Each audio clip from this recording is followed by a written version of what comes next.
जिम्मेवारी निर्वाह गरिराख्नुभएका पार्टीका मेरा अग्रजहरू साथीहरू प्रदेश सभाका माननीय सदस्यज्यू अन्य जनप्रतिनिधि साथीहरू यहाँ उपस्थित सम्पूर्ण दाजुभाइ दिदीबहिनीहरू यहाँहरू सबैलाई मेरो हार्दिक अभिवादन। जय नेपाल। म बुटोल नगरपालिकाका नेपाली कांग्रेसका अध्यक्षज्यू कार्य समितिका साथीहरू सबै वडाका साथीहरू र खास गरिकन यो वडाका साथीहरूलाई आज यस्तो प्रतिकूल मौसमका बावजुद पनि यो कार्यक्रमको आयोजना गर्नुभयो, मलाई सहभागी हुन अवसर दिनुभयो। म यहाँहरू सबैलाई धन्यवाद दिन चाहन्छु, आभारी छु। आज 6743 वटा वडामा नेपाली कांग्रेसको झण्डा बोकेर हाम्रा साथीहरू मैदानमा उत्रनु भएको छ, सडकमा आउनु भएको छ। हामी सबैको एउटै स्वर छ। हिमालमा होला, पहाडमा होला, मधेसमा होला, सबैतिरबाट एउटै स्वर छ। पुस 5 गते प्रधानमन्त्री केपी शर्मा ओलीले गर्नुभएको असंवैधानिक कदम र त्यो असंवैधानिक कदमले सृजना गरेको अवस्था, यो असंवैधानिक कदम गलत छ, यो असंवैधानिक कदम खारेज गरिनुपर्छ भन्ने एउटै स्वर लिएर नेपाली कांग्रेसका देशभरिका साथीहरू आज मैदानमा उत्रनु भएको छ। पौष 5 गते प्रतिनिधि सभा विघटन भइसके पछाडि केही दिन राति कांग्रेस सभापति शेरबहादुर देउवाको नेतृत्वमा बसेको पार्टीको नेताहरूको बैठकले गरेको निर्णयमा मूलतः 3टा कुरा भनियो। यो निर्णय नेपाल कम्युनिस्ट पार्टीको अधिनायकवादी सर्वसत्तावादी सोचको चिन्तनको प्रभावमा आएको निर्णय। यो निर्णयले नेपाललाई गम्भीर षड्यन्त्रतर्फ लिएर गइरहेको छ। यी 2टा कुराहरू राजनीतिक टिप्पणीहरू थिए, हाम्रा राजनीतिक अडानहरू थिए, मतहरू थिए। यसका बारेमा राजनीतिक तहबाटै छलफल गर्न सकिन्छ। तर तेस्रो कुरा पनि कांग्रेसले त्यही दिनुभयो। प्रधानमन्त्री केपी शर्मा ओलीले गर्नुभएको पुस 5 गतेको निर्णय असंवैधानिक छ भनेर कांग्रेसले भन्यो। म कहिलेकाहीँ पार्टीको नेताहरूले के भनेको सुन्दछु भने हामीले अदालतलाई प्रभावित हुने गरिकन बोल्नु हुँदैन भनेर भनेको सुन्छु, मन सफा भएर त्यो कुरा भनिएको भन्ने मान्दछु। तर यो भन्दै गर्दा के बिर्सिएको पाउँछु भने अदालत हामीले बोलेर प्रभावित हुने हो भने हामीले त बोलिसक्यौँ, हामीले त भनिसक्यौँ कि यो कदम असंवैधानिक हो। एकछिनलाई मान्नुहोस्, अबको 20 दिन वा 25 दिन पछाडि अदालतले एउटा निर्णय गर्यो। निर्णय हामीले भनेको भन्दा फरक गर्यो। अदालतले प्रधानमन्त्रीले गर्नुभएको यो निर्णय संविधान सम्मत छ भनेर भन्यो। के त्यो दिन कांग्रेसले फेरि बैठक बसेर पुस 5 गते मैले यसलाई असंवैधानिक भनेको थिएँ, श्रीमानहरूले आज यसलाई संवैधानिक भन्ने नभयो, त्यसैले अस्ति गल्ती गरेछु, अब म सच्याउँछु भन्छ? भन्दैन। 2078 साल 79 सालमा मात्र होइन, अबको 20, 30, 40, 50 वर्ष पछाडि पनि त्यो वर्ष प्रधानमन्त्री केपी शर्मा ओलीले संसद विघटन गर्दै गर्दा कांग्रेसले के भनेको रहेछ भनेर पल्टाएर हेर्यो भने एउटै कुरा पाउँछ, यो कदम असंवैधानिक हो, असंवैधानिक कदमका विरुद्धमा कांग्रेस उभिएको छ भन्ने कुरा पाउँछ। हामीले असंवैधानिक कदम किन भन्यो? कुनै कुरा अराजनैतिक छ, दुराग्रहपूर्ण छ, बदनियतपूर्ण छ, यी कुराहरू भन्ने एउटा राजनैतिक मत हुन्छ। तर असंवैधानिक भन्ने कुरा, भन्ने लेख्ने कुरा एउटा दलले त्यो पनि प्रधानमन्त्रीको कदमका बारेमा अचुवाको भरमा भन्न पनि मिल्दैन, भन्न पनि भन्दैन। हामीले किन भन्यो? यसका पछाडि केही कारणहरू छन्, केही तथ्यहरू छन्, त्यसमा टेकेर कांग्रेसको निष्कर्षमा पुग्यो। 2047 सालको संविधानमा एउटा धारा थियो, धारा 53(4), जसमा के लेखिएको थियो कि श्री 5बाट प्रधानमन्त्रीले यदि संसद विघटन गर्ने सिफारिस गर्यो भने श्री 5बाट संसद विघटन गरिबक्सनेछ। किन्तु परन्तु इफ, बट, व्हेन, वेयर के पनि छैन। प्रधानमन्त्रीले संसद विघटन गर्ने सिफारिस गर्यो, राजाले त्यसलाई स्वीकार गर्नुपर्छ। गिरिजा प्रसाद कोइरालाले त्यही धारामा टेकेर गर्नुभयो। संसदमा हाम्रो भित्र कलह भयो, ठिक गर्नुभयो, बेठिक गर्नुभयो, इतिहासले मूल्याङ्कन गरेको छ, बेठिक गर्नुभयो, हामी आफूले पनि मूल्याङ्कन गरेका छौँ, जनताले पनि त्यही निर्वाचनबाट हामीले दण्डित पनि गरे। तर त्यो संविधानले के भन्यो? संविधानले गर्न पाइन्छ भनेर भन्यो। किन? संविधानमा त्यो व्यवस्था गरिएको थियो। यो धाराको पटक पटक प्रयोग भयो। 2000 राजाले संसद विघटन गरे। 2062 सालको आन्दोलन भयो, हामी संविधान सभामा गयौँ। पहिलो संविधान सभामा माओवादी एउटा मत लिएर आयो, एमाले एउटा मत लिएर आयो, कांग्रेस एउटा मत लिएर आयो, संविधान सभा विघटन भयो, बाबुरामजीले विघटन गर्नुभयो। दोस्रोमा गयौँ, दोस्रोमा गएपछि लामो छलफल गर्यौँ। यही तपाईँहरूकोबाट आउनुभएको सांसद विष्णु पौडेलजी त्यसको अध्यक्ष हुनुहुन्थ्यो, उहाँकै समितिमा बसेर छलफल गर्यौँ। त्यो समितिमा छलफल गरेर बाबुरामजीको समितिमा पठायौँ। बाबुरामजीको समितिमा छलफल गरेर फेरि त्यहाँबाट हामीले कृष्ण सिटौलाजीको समितिमा पठायौँ र अन्तिममा गएर हामी सबै बसेर राष्ट्रपति विद्या भण्डारी त्यही हुनुहुन्थ्यो, प्रधानमन्त्री केपी ओली त्यही हुनुहुन्थ्यो, पुष्पकमल माधव नेपाल, शेरबहादुर रामचन्द्र पौडेल, हामी सबै त्यही थियौँ। नसामा लट्ठ भएर लेखेको होइन, जानेर बुझेर लेखेको। के लेखेको कि हाम्रो अनुभवका आधारमा बहुमत प्राप्त प्रधानमन्त्रीले नेपालको संसद विघटन गर्न पाउँदैन भनेर लेखेको। म अदालतमा सुनिरहेको छु, श्रीमानहरूले के सोधिराख्नु भएको छ भने बहुमत प्राप्त प्रधानमन्त्रीले संसद भङ्ग गर्यो, सरकार चलाउँदिन भन्यो भने के गर्ने भनेर सोध्नु भएको छ। मलाई भित्रभित्र हुटुटी लागेर अदालतमा गएर बहस गर्न पाएको भए के भन्थे भन्ने लाग्छ भने बहुमत प्राप्त प्रधानमन्त्रीले संसद भङ्ग गर्छु, सरकार चलाउँदिन भने के भन्ने श्रीमानको प्रश्नमा मेरो उत्तर, बहुमत प्राप्त प्रधानमन्त्रीले संसद भङ्ग गरे घर जाने, घर बस्नु मन लाग्यो बन्द भयो। हाम्रो संविधानले त्यही भन्छ, तर संसद विघटन गर्न पाइँदैन। यहाँ बेलायतको संविधान, नर्वेको संविधान, जर्मनको संविधान, पाकिस्तानको संविधान, भारतको संविधानले के भन्छ भन्ने कुरा पल्टाउनै पर्दैन। हामीले त्यो सबै संविधान पल्टाएर पढेर धारा धारा पढेर वर्षौं लगाएर अनि हाम्रो संविधानमा धारा 76 लेखेको, जानेर लेखेको। हाम्रो संविधानले भने अनुसार जम्मा एउटा अवस्थामा मात्रै संसद भङ्ग हुन्छ, बलियो प्रधानमन्त्रीले होइन, कमजोर प्रधानमन्त्री, निरीह प्रधानमन्त्री जसले संसदमा बहुमत प्राप्त गर्न सकेन, जसले संसदमा विश्वास प्राप्त गर्न सकेन वा यो संसदले प्रधानमन्त्रीले बनाउन सके, त्यस्तो अवस्थामा मात्रै संसद विघटन हुन्छ।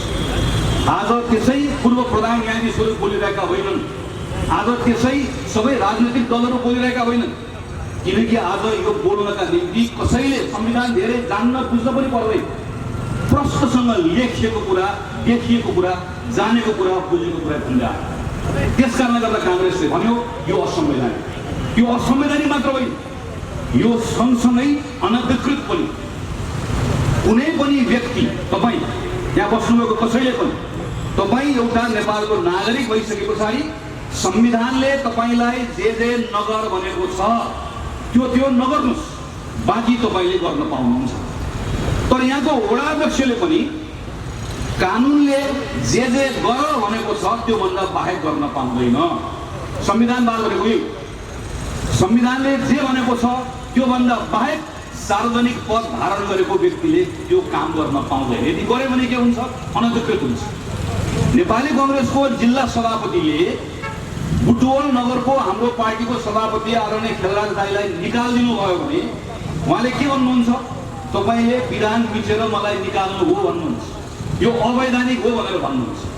तर हाम्रो पार्टी सभापतिले नेपाल कम्युनिस्ट पार्टीको अध्यक्षलाई आजदेखि तिमी नेकपाको अध्यक्ष छैन भनेर निकालिदिनु भयो भने नेकपाको अध्यक्ष के फिर्याद लिएर आउँछ? के भन्छ? यो अवैधानिक हो भन्छ। विधानमै छैन, के को अवैधानिक? त्यस्तो कामलाई के भनिन्छ? त्यस्तो कामलाई अनधिकृत भनिन्छ। आफ्नो अधिकारमा नआएको काम, आफूले गर्नै नपाएको काम, आफ्नो अख्तियारमै नभएको काम। नेपालमा बहुमत प्राप्त प्रधानमन्त्रीले कुनै पनि बहानामा, कुनै पनि नाममा, कुनै पनि कारणमा संसदलाई छुनै पाउनु, संसदप्रति नजर लगाएर हेर्नै पाउनु, संसद भङ्ग गर्ने त धेरै परको कुरा, यो अनधिकृत काम। र तेस्रो कुरा, यो चरम अराजनीतिक काम पर्यो। बिललै नमिलेको हुनाले गर्दा प्रधानमन्त्रीले ढाक्नु पर्यो, छल्नु पर्यो। र छल्दै गर्दा उहाँ कहाँ पुग्नु हो? प्रधानमन्त्रीले अदालतमा भोलि यो मुद्दा आउँछ भनेर एउटा तर्क स्थापित गर्नु पर्यो। तर्क के? कि संसदभित्र मलाई कुनै पनि समस्या थिएन, संसदमा मलाई समस्या नभएकोले मसँग 64% सांसदहरूको साथ, बाँकी रह्यो 36%बाट सरकार बन्नै सक्दैन। मसँग 64%को साथ थियो नभनौँ, अदालतमा मुद्दा कमजोर हुन्छ। 64% साथ थियो भनेर भनौँ, त्यसले संसद किन भङ्ग गरेको भन्ने प्रश्न आउँछ। त्यो प्रश्न आएपछि उहाँले लेखेको एकपटक पढ्नुहोस् त, उहाँले के लेख्नु भएको छ? उहाँले के लेख्नु भएको छ भने मलाई 2/3 बहुमत चाहिएकोले मैले यो संसद भङ्ग गरेको हुँ। 2/3 बहुमत किन चाहिएको? संविधान संशोधन गर्न मलाई बहुमत चाहिएको। नेपाल कम्युनिस्ट पार्टीको ओली गुटको कुनै पनि एउटा हनुमानले भागले कसैले पनि उभिएर मलाई भन्नुहोस् न, तपाईको प्रधानमन्त्रीलाई यो पटक 2/3 बहुमत दिने, ल तपाईको प्रधानमन्त्रीलाई यो पटक फेरि 2/3 बहुमत दिने, तपाईले संविधानको कुन चाहिँ धारा संशोधन गर्न खोज्नु भएको हिम्मत छ? छैन। एकजनाले प्रधानमन्त्री यत्रो दिन बोल्दै हिँड्नु भएको छ, पार्टी प्यालेस चाहँदै हिँड्नु भएको छ। ल यो प्रश्नको उत्तर दिनुहोस् न, तपाईलाई 2/3 बहुमत दियो भने तपाईले नेपालको संविधानको कुन चाहिँ धारा संशोधन गर्न खोज्नु भयो भन्न सक्नुहुन्छ? भन्न सक्नुहुन्न। प्रधानमन्त्रीले दोस्रो के भन्नुभयो? मलाई कोभिडमा काम गर्न नदिएकोले मैले संसद भङ्ग गरेँ। मतदान खोप केन्द्र बनाउनु पर्ने ठाउँमा मतदान केन्द्र बनाएर हिँड्ने प्रधानमन्त्री, अनि आज के भन्दै हुनुहुन्छ? मलाई कोभिडमा काम गर्न नदिएकोले 2/3 बहुमत चाहियो, मैले संसद भङ्ग गरिदिएँ। तपाईँ हामी सबैले देखेका छौँ गएको 2-2.5 वर्ष प्रधानमन्त्रीले कसरी काम गर्नुभयो भनेर हामी सबै जान्दछौँ, हामी सबैले हेरेका छौँ। आज यो तर्कको आधारमा नेपालको संसद भङ्ग भएको कुरा सदर भयो भने अब भोलि कुनै प्रधानमन्त्रीले 2/3 बहुमत प्राप्त गर्यो भने पनि प्रधानमन्त्री सनक्क सन्केर उसले के भनिदिन सक्छ भने 2/3 मसँग छ, तर यो सदनमा 2-4 जना भए पनि मभन्दा फरक विचार राख्ने सांसद भएकोले मैले यसलाई भङ्ग गरिदिएँ। अब मलाई सम्पूर्ण 100% चाहिन्छ भनेर पनि ऊ चुनावमा जान पाउने भयो। यदि यसलाई हामीले संविधान सम्मत छ भनेर भन्नुभयो, यदि यसलाई हामीले सदर गरिदियौँ भने त्यसैले यो कदम असंवैधानिक पनि छ, अनधिकृत पनि छ, अराजनीतिक पनि छ। हाम्रो सम्पूर्ण विश्वास अदालतमा छ। अदालतमा श्रीमानहरूले भन्नुभएको हामीले सुन्यौँ, बाहिर के भइरहेको छ त्यसले हामीलाई प्रभावित गर्दैन। हामी पनि त्यही चाहन्छौँ, बाहिर भइरहेको कुराले बेन्चमा बसेको श्रीमानहरूलाई प्रभावित नगरोस्। हामीलाई कुनै प्रभावित गर्नु छैन। बाहिर भएको हल्लाले पनि प्रभावित नगरोस्, बन्द कोठाभित्र भएको खासखुसले पनि प्रभावित नगरोस्। श्रीमानहरूलाई केवल एउटै कुराले प्रभावित गरोस्, आफ्नो ड्युटी, संविधानप्रतिको आफ्नो कर्तव्य बोधले त्यो कुराले मात्र प्रभावित गरोस्। हिजो यो संविधान बनाउने क्रममा पटक पटक सर्वोच्च अदालतको मान झिक्ने, सर्वोच्च अदालतको शान झिक्ने, सर्वोच्च अदालतको स्वायत्तता खोज्ने प्रस्ताव नेपाल कम्युनिस्ट पार्टीबाट आएको थियो। यही संविधान सभाभित्र लडेर सर्वोच्च अदालतको सर्वोच्चता र स्वायत्ततालाई कायम गरेको हामीले निर्माण गरेको त्यही सर्वोच्च अदालतबाट संसदको पनि मान रहोस् भन्ने चाहन्छौँ, संसदको पनि सम्मान रहोस् भन्ने चाहन्छौँ। त्यही संविधान सभा जसले संविधान बनायो त्यो संविधान बनाउँदै गर्दाको प्रत्येक विधायिकाको त्यहाँको मनासालाई पनि सम्मान गरियोस् भन्ने चाहन्छौँ। हामी चाहन्छौँ यो बेलामा अदालत आफू जसरी एउटा परीक्षामा आएको छ, अदालतप्रतिको आस्था रहोस्, विश्वास रहोस्। हामीले हेऱ्यौँ भर्खर संयुक्त राज्य अमेरिकामा एउटा बहुलट्ठी राष्ट्रपति भयो, अमेरिकाको इतिहासमा कालो धब्बा पोत्यो। हिजो राति मात्र विदाई भएर गए, तर अमेरिकाको राष्ट्रपति ट्रम्प विदाई हुँदै गर्दा त्यस्तो 4 वर्षसम्म एउटा राष्ट्रपतिको बहुलट्ठी कामको बावजुद पनि अमेरिकन प्रजातन्त्र आज पनि सुदृढ भएर किन उभियो? किनकि ट्रम्पले नियुक्त गरेका न्यायाधीशहरूले ट्रम्पको आदेश मानेनन्। नियुक्ति पत्र उनको हातबाट लिएका भए पनि बेन्चमा गएर बसिसके पछाडि, संविधानको शपथ खाइसके पछाडि उनीहरूको कर्तव्य संविधानप्रति रह्यो। आफ्नो धर्म छाडेनन्। हामी पनि हाम्रो श्रीमानहरूलाई त्यही भनिरहेका छौँ, धर्म नछाडी बक्सियोस्, न्याय गरी बक्सियोस्, विवेक पुऱ्याइ बक्सियोस्, संविधानमा टेकेर निर्णय गरी बक्सियोस्, यति मात्र भनेको। योभन्दा बाहेक दायाँ बायाँ केही पनि भनेका छैन। यति मात्र भनेका छौँ, यो संविधानभन्दा बाहिर गएर गरेको निर्णयलाई सर्वोच्च अदालतले आफ्नो सीमाभित्र बसेर यसका बारेमा न्याय गर्छ, निर्णय गर्छ। आज प्रत्येक जनताले, विवेक भएको नागरिकले यो बेलामा को कतापट्टि उभिएको छ, दायाँ उभिएको छ कि बायाँ उभिएको छ, दायाँ उभिएर पनि बायाँतिर मन राखेको छ, बायाँ उभिएर दायाँतिर मन राखेको छ, एक-एकजनाको सबको मन, सबले सबको मन बुझेको छ। विवेकी जनताहरू छन्, यसका बारेमा पनि ध्यान पुर्याइयोस् यति मात्र भन्न चाहन्छु। मलाई विश्वास छ, मेरो अदालतमाथि विश्वास छ। मलाई विश्वास छ केही दिनभित्र अदालतले निर्णय गर्छ। छिटो निर्णय गरियोस्, ढिलो नगरियोस्, चाँडो निर्णय गरियोस्। संसद पुनर्स्थापना हुन्छ, पुनर्स्थापित संसदभित्र हिसाब किताब हुन्छ, पुनर्स्थापित संसदले पनि न्याय गर्छ। ढिलो चाँडो देश फेरि निर्वाचनमै जान्छ। त्यसैले निर्वाचन हुन्छ कि हुँदैन अल्मलिनु पर्दैन। त्यही बाटोबाट जुन बाटोबाट निर्वाचनमा जानुपर्ने हो त्यही बाटोबाट निर्वाचनमा जान्छ, तर सही बाटोबाट जान्छ। त्यसैले योभन्दा बढी सर्वोच्च अदालतले निर्णयका बारेमा अनुमान लगाउन आवश्यक छैन भन्ने म ठान्दछु, विश्वास गर्न आवश्यक छ भन्ने ठान्दछु। सर्वोच्चले सही फैसला गर्छ, त्यो फैसलाले संविधानलाई ट्र्याकमा लिएर आउँछ। आजको प्रश्न संसद पुनर्स्थापनाको पक्षमा कि निर्वाचनको पक्षमा भनेर कसैले सोध्नुहुन्छ भने तपाईँले भनिदिनुहोस्, त्यो प्रश्नै गलत प्रश्नको सही उत्तर आउँदैन। आजको प्रश्न तपाईँ नेपालको संविधानको पक्षमा हो कि होइन, तपाईँ संविधानको पुनर्स्थापनाको पक्षमा हो कि होइन, तपाईँ ट्र्याकबाट बाहिर गएको संविधानलाई ट्र्याकमा फिर्ता ल्याउने पक्षमा हो कि होइन, तपाईँ संविधान भत्काउन थालेको प्रधानमन्त्री र राष्ट्रपतिको यो साझेदारीका विरुद्धमा हो कि होइन, तपाईँ संविधान जोगाउने पक्षमा हो कि होइन। आजको प्रश्न यो सही प्रश्नको सही उत्तर आउँछ र सही प्रश्नको सही उत्तर दिएर ठिक ठाउँमा उभियौँ, देश सम्हालिन्छ भन्ने मेरो विश्वास। यो अवस्था किन आयो यसको बारेमा हामीले चर्चा भने गर्नै पर्छ। आदरणीय साथीहरू, प्रधानमन्त्री ओलीको अहिलेको यो प्रवृत्ति रातारात आएको प्रवृत्ति होइन। पुस 5 गते बिहान उठ्दाखेरि उठिसके पछाडि एकैपटक सनक चढेर गएर पुस 5 गते घटना भएको होइन। प्रधानमन्त्री ओलीको यो अहिलेको प्रवृत्ति तयार हुनलाई वर्षौं लागेको छ, कम्तीमा पनि पछिल्लो 2-2.5-3 वर्ष लागेको छ भन्ने कुरा प्रत्येक काङ्ग्रेसले बुझ्न आवश्यक छ। म अहिले पनि सम्झन्छु 3 वर्ष अगाडिको फागुन महिना संसदको पहिलो दिन प्रधानमन्त्री केपी शर्मा ओलीले विश्वासको मत प्राप्त गरेको पहिलो दिन सबै पार्टीका तर्फबाट बधाई दिन साथीहरू उभिनु भएको थियो। म पनि बधाई दिन उभिएको थिएँ काङ्ग्रेसको तर्फबाट। मैले बधाई दिँदै गर्दा त्यही बेलामा भनेको थिएँ, तपाईँलाई मेरो सबै बधाई छ, शुभकामना छ, तर कता कता मेरो मनभित्र डर पनि छ। कता कता तपाईँले प्राप्त गरेको शक्ति दुरुपयोग गर्नुहुन्छ र तपाईँ एउटा निरङ्कुश शासक बन्नुहुन्छ भन्ने मलाई डर पनि छ भनेर रोस्टममा बोलिरहेको म सम्झन्छु।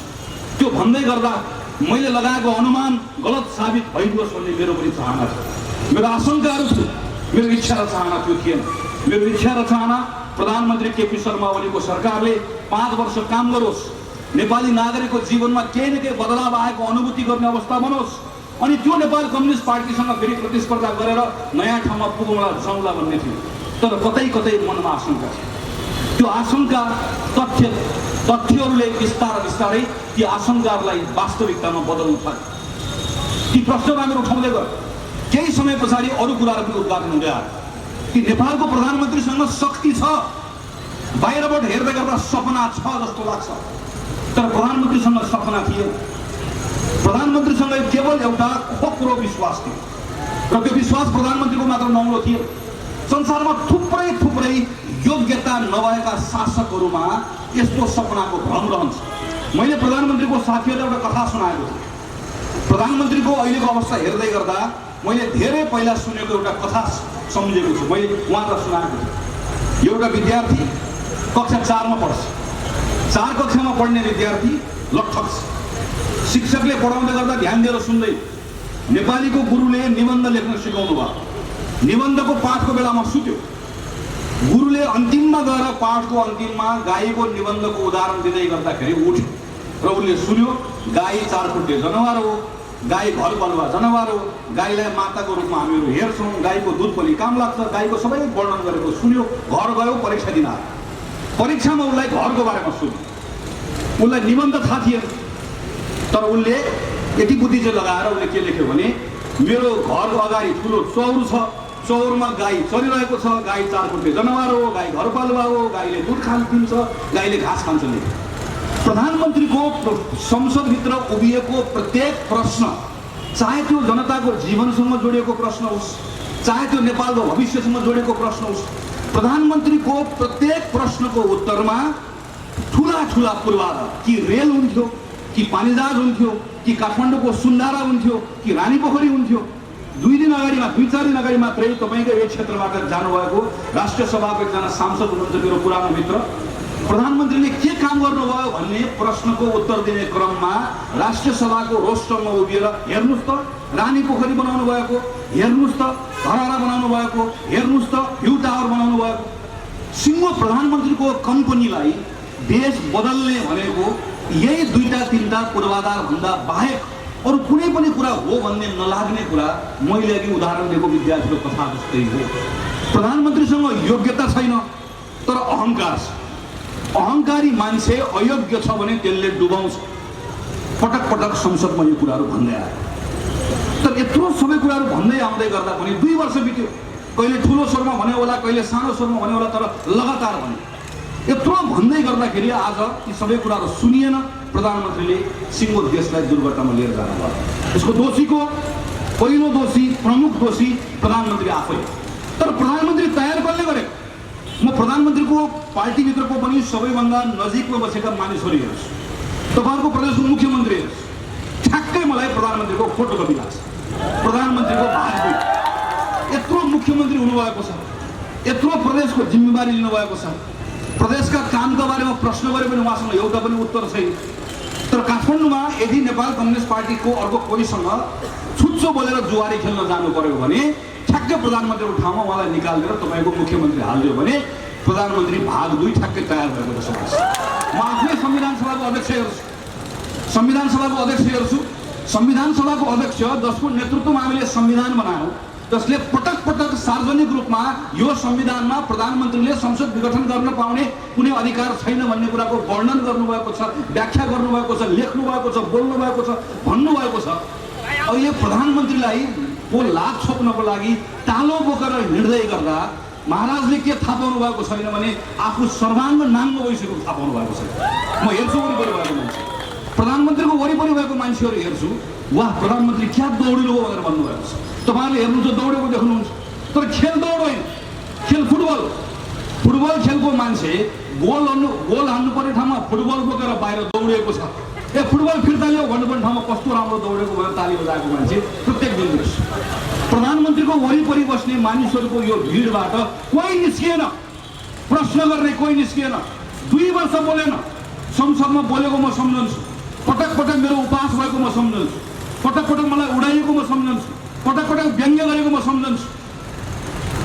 कोही बोलेन। 2-2.5 वर्ष कसैले प्रश्न गरेन। रातारात ओली निर्माण भएको होइन, ओली सबै मिलेर बनाएको। ओलीको यो भङ्जा प्रवृत्ति वरिपरि बस्ने सबै मिलेर बनाएको। वरिपरि बस्नेले मात्र होइन, अहिले हामी यहाँ छौँ भनेर लेखेर बस्नेले पनि बनाएको। हामी यहाँ छौँ भनेर लेखेर बस्नेहरूलाई तपाईँ हामीले प्रश्न गर्नै पर्छ। आज राष्ट्रपतिमाथि प्रश्न उठाउँदै गर्दा, हामी यहाँ छौँ भनेर भन्दै गर्दा हामीले उहाँलाई सोध्नै पर्छ। हिजो प्रधानमन्त्री शेरबहादुर देउवाले प्रधानमन्त्री हुँदै गर्दा 3 जना व्यक्तिलाई संसदमा सिफारिस गर्दै गर्दा होस् वा डाक्टर गोविन्द केसी अनसन बसेको बेलामा चिकित्सा शिक्षा सम्बन्धी अध्यादेश जारी गर्दै गर्दा होस्, राष्ट्रपतिले प्रधानमन्त्रीको काम मान्नु भएन, संविधानले भनेको कुरा टेर्नु भएन, राष्ट्रपतिले संविधानको सीमा पार गर्नुभयो। हामीले भन्यो बोल्नु हो, कहाँ हुनुहुन्थ्यो तपाईँ त्यो बेलामा? हामीले भन्यौँ राष्ट्रपति रहनु भएको छैन। राष्ट्रपति एउटा पार्टीको पनि गुटको सदस्य बन्न थाल्नुभयो। बेलैमा राष्ट्रपतिलाई सचेत गरौँ। हामीले भन्दै गर्दा कहाँ हुनुहुन्थ्यो तपाईँ? हामीले भन्यौँ यो संसदमा सभामुख मात्रै छ, यो संसदमा उपसभामुख अर्को पार्टीको आउनुपर्छ भन्ने संविधानले भन्छ। तपाईँहरूले जाल झेल गरेर कृष्ण महरा एउटा पार्टीको, शिवमाया तुम्बाहाम्बे अर्को पार्टीको भनिकन जाल झेल गरेर नेकपा एउटा भइसके पछाडि पनि किर्ते काम गरेर 2टा सभामुख र उपसभामुख बनाउनु भएको छ। नगर्नुहोस्, धोका पाउनुहुन्छ भनेर भन्यौँ। आज संवैधानिक परिसरमा सभामुखलाई निकालेर गलत्याउँदै गर्दा उपसभामुख नभएको चाख्नुभयो।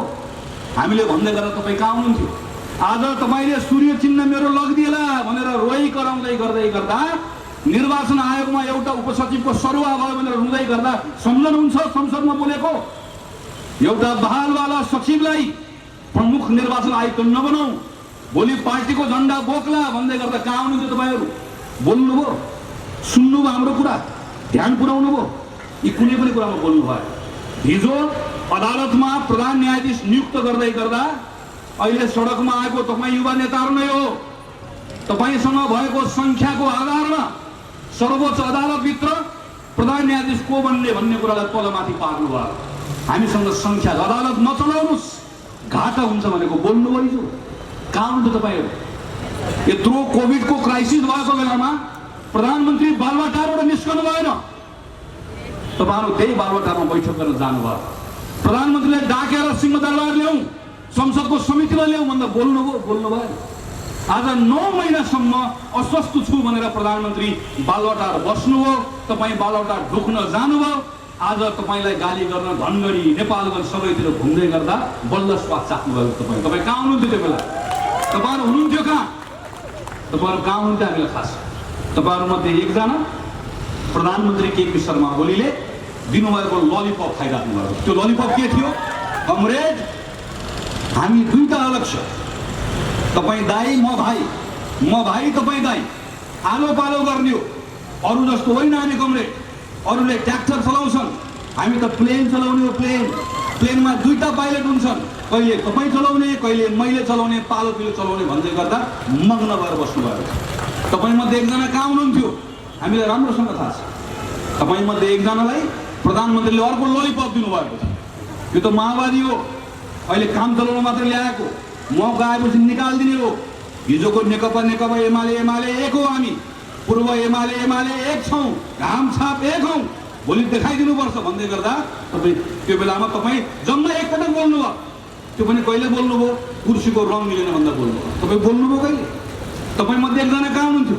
तपाईँमध्ये एकजना उता सर्लाहीतिर सर्प पाल्न सर्प खोज्न जानुभएको थियो। तपाईँहरूमध्ये अलिक छोटा मोटा कहाँ हुनुहुन्थ्यो? तपाईँहरूमध्ये छोटा मोटा कोही गोर्खामा चुनाव हारेर संविधानलाई च्यातेर राष्ट्रिय सभाभित्र छिर्दै हुनुहुन्थ्यो। तपाईँमध्ये कोही कहाँ हुनुहुन्थ्यो? तपाईँमध्ये कोही प्रधानमन्त्रीका मल बोक्न जानुभएको थियो। तपाईँहरू कहाँ हुनुहुन्थ्यो? यतै वरिपरि घुमिराख्नु भएको थियो। प्रधानमन्त्री प्रश्न गर्नुभयो, बोल्नुभयो। मैले भनेको संसदमा बालुवाटारमा डोजर लगाउने विष्णु पौडेलले भोलि तपाईँलाई पनि डोजर लगाइदिएर निकाल्नु बेलैमा भनेको मान्नुभयो। आज विष्णु पौडेलले तपाईँलाई चिठी काट्दै निकाल्दै गरेको देख्दा ठिक्क परे भन्न मन लाग्यो। तर भन्नु हुँदैन। यो बेलामा चित्त दुखेको बेलामा भन्नु हुँदैन। यो प्रवृत्तिको कुरा, पात्रको कुरा इतिहासले मूल्याङ्कन गर्छ, समयले मूल्याङ्कन गर्छ। समयलाई छोडिदिनुपर्छ। तर प्रश्न पात्रहरूका बारेमा गर्दै गर्दा प्रश्न नेपाल कम्युनिस्ट पार्टीका आदरणीय साथीहरूतिर पनि फर्कन्छ। 3 वर्ष अगाडि तपाईँहरूको पार्टी मिल्यो, रातारात मिल्यो। तपाईँले एकपटक प्रश्न गर्नुभयो? हिजो हाम्रो पार्टीमा पनि एकपटक निर्णय भयो। नेपाल कम्युनिस्ट पार्टी माओवादीको एकजना साथीलाई मत हाल्ने निर्णय गर्दै गर्दा हाम्रो पार्टीका तमाम पार्टीका कर्मठ साथीहरूले प्रश्न गरे आफ्नो नेतालाई, किन भोटालो लगायो? गलत। अब फेरि यस्तो निर्णय भयो भने काङ्ग्रेसको नेता एकजना छाडिन्न भन्ने कुरा पार्टीको साथीहरू बोले। नेता डराउनुपर्छ। प्रधानमन्त्री जनतासँग डराउने हो, नेता कार्यकर्तासँग डराउने। नेता डरायो, हामी डरायौँ र हामी त्यसपछि कसरी निर्णय गर्ने आँट गरेन। तपाईँ बोल्नुभयो। यत्रो पार्टीको कार्यकर्ताको साथीहरूले रातारात एकजना ठेकेदार महोदयको घरमा बसेर कमरेडहरू मिलेर एक भयो भनेर आउँदै गर्दा कसरी मिल्नुभयो? के को आधारमा मिल्नुभयो? यत्रो कम्युनिस्ट पार्टी, हाम्रो पार्टीभित्र बरु धेरै कुरा छैन। तपाईँको पार्टीभित्र त पार्टीको सिद्धान्त के, कार्यदिशा के, रणनीति के, कार्यनीति के, युद्धलाई हेर्ने दृष्टिकोण के, यो के त्यो के, दर्जनौं किताबहरू लेखेको भने तपाईँले एकपटक सोध्नु पर्दैन? तपाईँ एकपटक छलफल गर्नु पर्दैन? भोलि के हुन्छ भन्नु पर्दैन?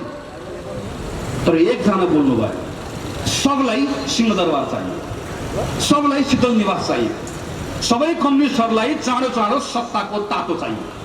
त्यही भएर कोही बोल्नु भयो। त्यसैले त मैले सबतिर भन्ने गरेको छु। तपाईँहरूको पार्टी आलुमुला पार्टी। तपाईँहरूको नेताले आएर भन्नुभयो, एकजनाले आएर नेकपा एमालेको नेताले हाम्रो पार्टी भनेको आलु जस्तो पार्टी हो कमरेड, जमिन मुनि ठ्याक्क फल्छ, पकाउने तरकारी खाने, माथिको बोक्रा माथिको पात मात्र काम नलाग्ने। अर्को नेताले आउने, कमरेड हाम्रो पार्टी भनेको त काउली जस्तो पार्टी, आलु काउली पार्टी, माथिको फुल खान मिल्छ, तलको पात खान मिल्दैन। हामी दुईटा कमरेडले मिलेर रातारात संश्लेषण विश्लेषण गरेर नयाँ बिउ निकालेका छौँ। यो बिउ लिएर जानुस्, गरामा रोप्नुस्, खेतमा रोप्नुस्, बारीमा रोप्नुस्, मल लाउनुस्, सिँचाइ गर्नुस्, हेर्नुस् कमरेड, 1 वर्षपछि यस्तो नयाँ फल आउँछ। माथि काउलीको फुल, तल आलुको डल, तल पनि खाल्न मिल्ने, माथि पनि खाल्न मिल्ने, सबै कमरेड बन्द। सब आउनुभयो। तपाईँ रूपन्देही, गुल्मी, पाल्पा सबतिर आउनुभयो, छाउनुभयो, लाउनुभयो बोट, रोप्नुभयो बिउ, हाल्नुभयो मल, हाल्नुभयो पानी, अनि 1 वर्ष कुर्नुभयो, आएन। 2 वर्ष कुर्नुभयो, आएन। अस्ति पुस 5 गते यसो हेर्नुभएको त के आयो भने तल आलु माथि काउली होइन, माथि आलुको माथिको पात झार, तलपट्टि काउलीको बोक्रा। न तलको खाना मिलेको छ न माथिको खाना मिलेको छ। कहिले थाहा पाउनुभयो? 3 वर्ष पहिला यो बिउ ठिक छैन कमरेड, मिल्दैन यसरी, रातारात यसरी पार्टी मिल्दैन। दुईटा फरक बाटोबाट आएको पार्टी यसरी मिल्दैन। लोभ र पापले मात्र मिल्दैन। केवल पार्टी भनेको सत्ताको लागि मात्र होइन, सिंहदरबारको लागि मात्र होइन भने प्रश्न गर्नुभएको भए चुनावको परिणाम छोडिदिनुहोस्। तर आज यो दुर्घटना हुँदैछ। तपाईँ बोल्नुभयो, तपाईँले भन्नुभयो र आज तपाईँको पार्टीको कलहको भारी संसदले बोक्नु परेको छ। संसदले मात्र होइन, संविधानले बोक्नु परेको छ। संविधानले मात्र होइन, देशले बोक्नु परेको छ। आज यो भारी आम नागरिकले किन बोक्नु? आज यो भारी आम नागरिक तपाईँहरूको हिजोको गलत निर्णय, तपाईँहरूको हिजोको लाचारीको कारणले गर्दा बोक्नु पर्यो।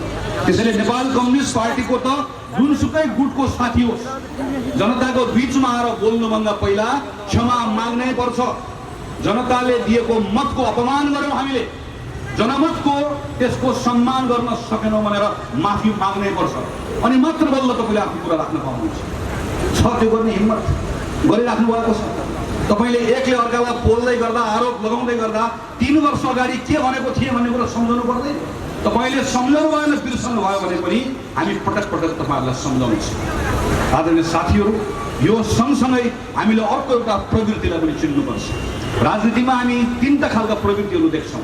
एउटा प्रवृत्ति जसले जे छ त्यसमा चित्त बुझाउँछ, एउटा प्रवृत्ति जसले आज जे छ त्यसको ठिक कुरालाई सम्हाल तर भोलि योभन्दा राम्रो भनौँ भन्छ, अनि अर्को प्रवृत्ति जसले आज जे छ भइरहेको अवस्थामा तपाईँलाई डराउँछ, तपाईँलाई तर्साउँछ, तपाईँलाई भावुक बनाउँछ, तपाईँको भावनासँग खेल्छ र त्यसपछि तपाईँलाई तर्साएर भन्छ तिम्रो डरको एउटा मात्र समाधान छ, त्यो समाधान भनेको मोह भनेर भन्छ। यस्तो डर कहिले धर्मको नाममा हुन्छ, यस्तो डर कहिले जातको नाममा हुन्छ। हेर्नुहोस् त, तपाईँले हामी आफैले देखेको, हाम्रो अग्रजहरू यहाँ आउनुहुन्छ, तपाईँहरूले हिजो राजनीति गर्दै गर्दा देखेको, जसले हिजो पञ्चायतकालको राजनीतिको बेलामा हाम्रो मन्दिरको मूर्ति छाडेन, अहिले हाम्रो गाउँठाउँमा आएर गाई डोराएर के भन्छ भने हाम्रो धर्म खतरामा छ, हामी जोगाउँछौँ भनेर भन्छ। किन? हामीलाई भित्र डर लगाइदिएको छ, हाम्रो भित्र डर छिराइदिएको छ, कहीँ खतरामा छ के भन्ने बनाइदिएको छ। अनि उसले के भन्छ, यसलाई जोगाउने काम मैले मात्र गर्छु भन्छ। अर्को आउँछ, उसले के भन्छ, हाम्रो समुदाय खतरामा छ भन्छ। त्यो समुदाय कहिले मधेसको होला, कहिले पहाडको होला, कहिले दलित होला, कहिले जनजाति होला, कहिले खस होला, जोसुकै हो। तर डर उसले अगाडिको बाटो देखाउँदैन। उसले भन्छ बर्बाद हुन लाग्यो, शक्ति नहुन लाग्यो भनेर डराउँछ, तर्साउँछ, तपाईँको मनको भावनासँग खेल्छ र भन्छ समस्याको समाधान मैले मात्र दिन सक्छु भन्छ। र यो मध्येको सबैभन्दा खतरनाक प्रवृत्ति भनेको जसले के भन्छ, देश डुब्न लाग्यो, डुबिसक्यो, सकिसक्यो, खाइसक्यो, समाप्त गरिसके, राष्ट्रघातीहरूले ल्याइसके, अब जम्मा एउटा मात्र कुरा छ, म जोगाउँछु भनेर आउँछ। अनि डराएको मान्छेले हो जोगाइदिनुहोस् महाराज भनेर भन्छ। हामीले अमेरिकामा यही देखेको हेर्नुहोस् है, हामी अहिले ब्राजिलमा यही देखिरहेका छौँ, युरोपको टर्कीमा यही भइरहेको छ। उतापट्टि हङ्गेरीदेखि लिएर थुप्रै युरोपका देशहरूमा अहिले हामी ठ्याक्कै यही देखिरहेका छौँ। चुनाव हुन्छ, जनतालाई भोलिको उज्यालो देखाउने भन्दा पनि अँध्यारो देखाउने, तर्साउने र त्रसित भएको जनताको बिचमा आएर भन्ने म मसिया हुँ भनेर भन्ने, त्यो प्रवृत्ति सबैभन्दा घातक प्रवृत्ति हो। लोकतन्त्रवादीले चिर्नुपर्ने प्रवृत्ति हो, गाउँ गाउँमा गएर टोल टोलमा गएर चिर्ने प्रवृत्ति हो। भारतले नक्सा बनायो, एकतर्फी नक्सा जारी गर्यो र भन्यो कालापानी लिम्पियाधुरा लिपुले हाम्रो। यो आजदेखि होइन, पञ्चायत कालमा राजा महेन्द्रको पालादेखि कालापानी क्षेत्रमा भारतले आफ्नो अड्डा जमाएर बसेको थियो। पञ्चायतभरि पञ्चायतको शासक बोलेन। 2046 सालको परिवर्तन पछाडि चाहे गिरिजा प्रसाद कोइराला प्रधानमन्त्री हो, चाहे मनमोहन अधिकारी, चाहे सूर्यबहादुर, चाहे शेरबहादुर, चाहे सुशील कोइराला, प्रत्येक प्रधानमन्त्रीले भारतको वार्तामा एउटा कुरा भनिराखे, लेखिराखे, यो भूभाग हाम्रो हो, संवादबाट यसको हल खोजिनुपर्छ। यो नेपालको क्षेत्र हो, कोही चुकेन, काङ्ग्रेस चुकेन, कम्युनिस्ट चुकेन, राप्रपा पनि चुकेन, प्रजातान्त्रिक कालमा यो भयो। तर यस्तो भइरहेको बेलामा, कोभिडको सङ्कटको बेलामा भारतले एकतर्फी नक्सा निकाल्यो। नक्सा निकाल्न साथै सबैभन्दा पहिला को बोल्यो? काङ्ग्रेस बोल्यो। काङ्ग्रेसको बैठकबाट बोल्यो। काङ्ग्रेस मात्र बोलेन, नेकपा पनि बोल्यो। सिङ्गो संसद बोल्यो, संसदको प्रत्येक समिति बोल्यो, सरकारलाई बोलाएर निर्देशन दियो, बरु प्रधानमन्त्रीले के भन्नुभयो, नक्सा छापेर कोही ठुलो हुँदैन, नक्सा त प्रेसमा छाप्न जति पनि सकिन्छ, भूभाग ल्याउनु पर्छ। हामीले भन्नु ठिक छ, पहिला नक्सा अनि भूभाग पनि चाहिन्छ, तर नक्सा पनि बन्यो। एकैचोटि गएर वैशाखको महिनामा, यो म मङ्सिर पुसको कुरा गर्दैछु, वैशाखको महिनामा गएर भारतले त्यही ठाउँमा हामीलाई पेल्दै पेल्दै लिएर गएर नक्सा बनाएको ठाउँमा उसले डोजर चलायो, बाटो बनायो। सिङ्गो संसद बोल्यो, सबै पार्टी बोले, नेकपा बोल्यो, काङ्ग्रेस बोल्यो, सबै बोल्यो। सिङ्गो संसदमा एकजना सांसदले मात्रै खिलाफमा बोल्नु भएको, त्यो पार्टीले पनि त्यो सांसदलाई आफ्नो पार्टीबाट निकाल्यो, संसद सदस्यबाट निकाल्यो। प्रधानमन्त्रीले छाती ठोकेर भन्नुपर्ने होइन, मेरो देशको संविधानमा नेपालको सम्पूर्ण नक्सा राख्दै गर्दा सिङ्गो देशका सबै पार्टीले मलाई साथ दिए, सबै सांसदले साथ दिए, यो पार्टी त्यो पार्टी नभनिकन सबै झन्डा बोक्ने सबै मनोभएकाले मलाई साथ दिए भनेर भन्नुपर्ने ठाउँमा पटक पटक कहिले पार्टीभित्रको झगडामा मलाई यही नक्सा बनाएको कारणले गर्दा मलाई हटाउन खोजेको थियो भनेर त्यो नक्साको प्रकरणलाई प्रयोग गर्ने, कहिले अहिले प्रयोग गर्ने। यो प्रवृत्तिलाई चिन्न आवश्यक छ। हेर्नुहोस्, यो घातक प्रवृत्ति हो। यो प्रवृत्ति पटक पटक आएको छ, फरक फरक आवरणमा आउँछ। आज हामीलाई भारत सरकारले खोप अनुदानमा दियो, धन्यवाद। हामी सबैको तर्फबाट भारत सरकारलाई धन्यवाद।